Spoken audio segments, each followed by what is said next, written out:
What up, Madhouse? Well, Elijah here, and I've got a confession to make.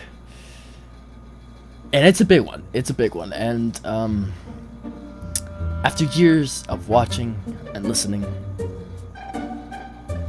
and just trying to keep my head above water in the absolute dumpster fire that society has thrown at me, I've come to a very profound realization.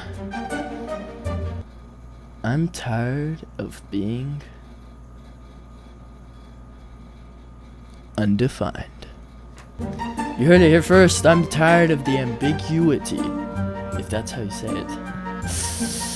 Because, let's be real.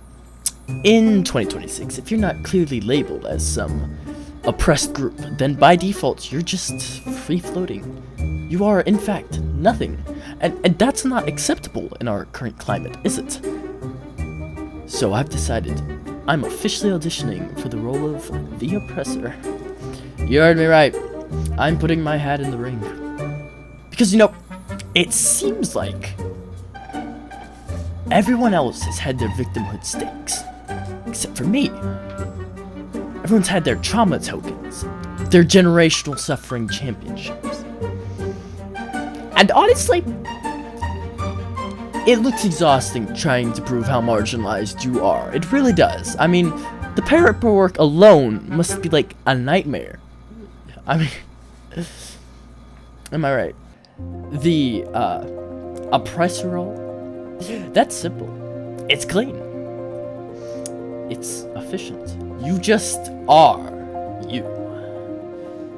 You just exist. And your very presence is problematic. It's like a passive income stream of societal guilt. I mean, come on. That's just good business sense. I mean, you don't have to do anything other than just be you. And someone will call you oppressive, misogynist, fascist, homophobic, or even the worst of them all, cat-loving. But think about it for just a second. The benefits for being an oppressor, how amazing. You get to be the default villain in every historical narrative. Am I right? In other words, you are the reason for literally every bad thing that has ever happened in the world. No need to explain yourself, no need to justify your existence. Just take credit for all the systemic inequalities of the world and call it a day. That's what I say. And the best part, the power. Oh, the power, not actual power, mind you. That's still held by the same old elites that have always held it. The ones we always talk about. I'll probably never hold that power. But the perception of power, I mean, the power to just be. To exist without needing a marginalized identity as your entire personality. It's liberation, baby. The freedom to be boring, that is what it is. The freedom to simply disagree with someone without being called a phobe or an ist. Or a phobist. That's funny, because you could put IST at end of phobe and make it a phobist. I don't think you can do that grammatically.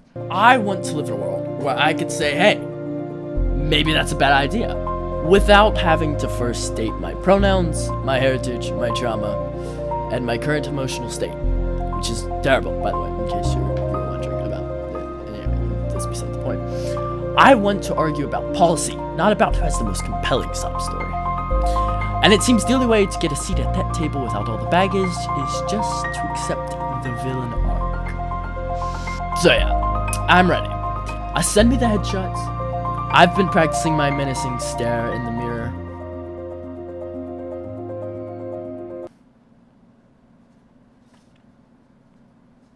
I can even do that slow, condescending nod when someone tries to explain something basic to me. I'm fluent in unwitting bias and weaponized ignorance. I've even got a few tailored suits ready. Then that closet that I'm not going to open ever again, because if society is going to force everyone into these caricatures, these roles in some never-ending woke play, then I choose the role with the least amount of lines to memorize. which means the most amount of ad-lib dancing. Not to a beat, not to an already written song, but the song of life. The one where I just show up, exist, and get blamed for everything. It's efficient, it's honest, and frankly, it's a lot less exhausting than trying to navigate the ever-shifting landscape of who's allowed to speak and who isn't. Because at the end of the day, being normal is not normal anymore. And it never will be. I have chosen to be me. And being me may make some people mad, but I have simply chosen to accept that no matter what I do, I will never be accepted by everyone. And you cannot be that either.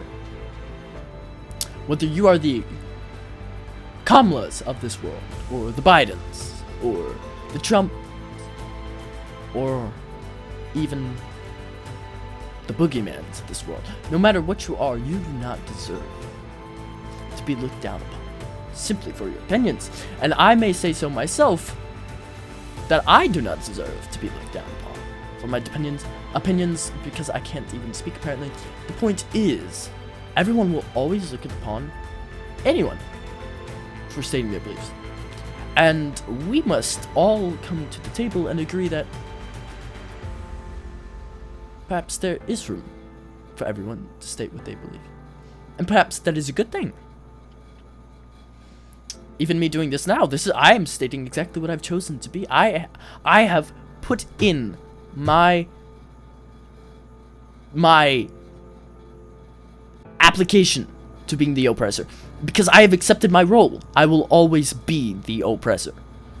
There is no world in which I cannot be the oppressor simply because I am. And unfortunately, we must all accept this reality.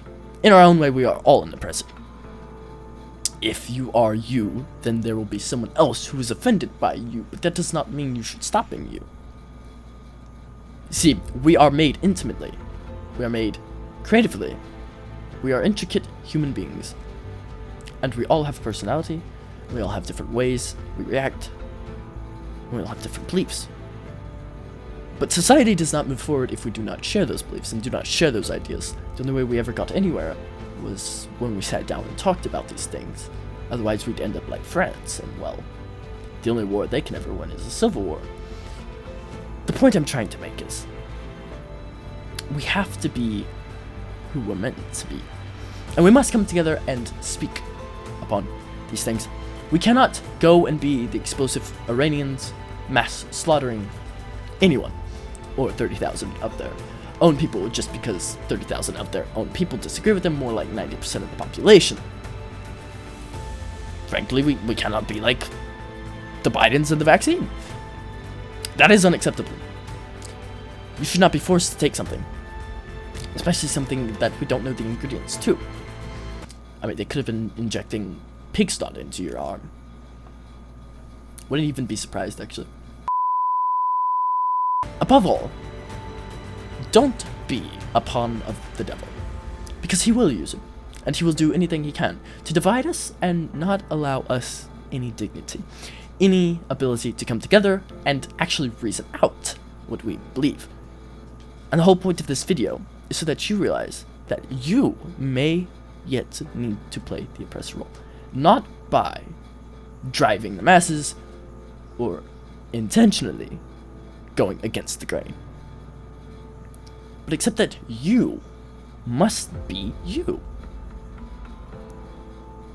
You do not have to jump off the proverbial bridge should everyone else. Because the fact is, what matters most in life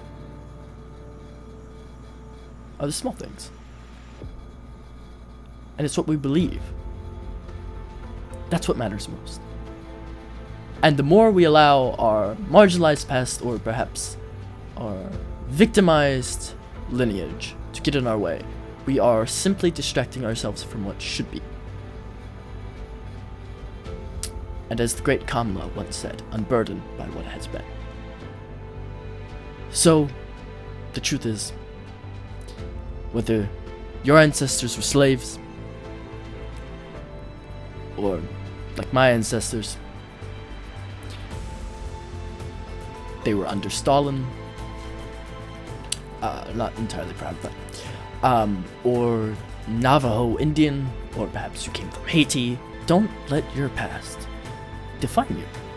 Do not let the choices of others before you decide what goes in front of you.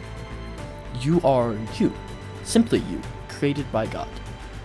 And no matter what anyone tries to do to you, or tries to make you believe, be you, and always you. And remember that no matter how many times someone tells you to let what happened in the past define you, always stand up and do the right thing. Be the oppressor, not by oppressing, but by simply doing what's right. That's all I have for you today, and I hope to see you all very soon. God bless.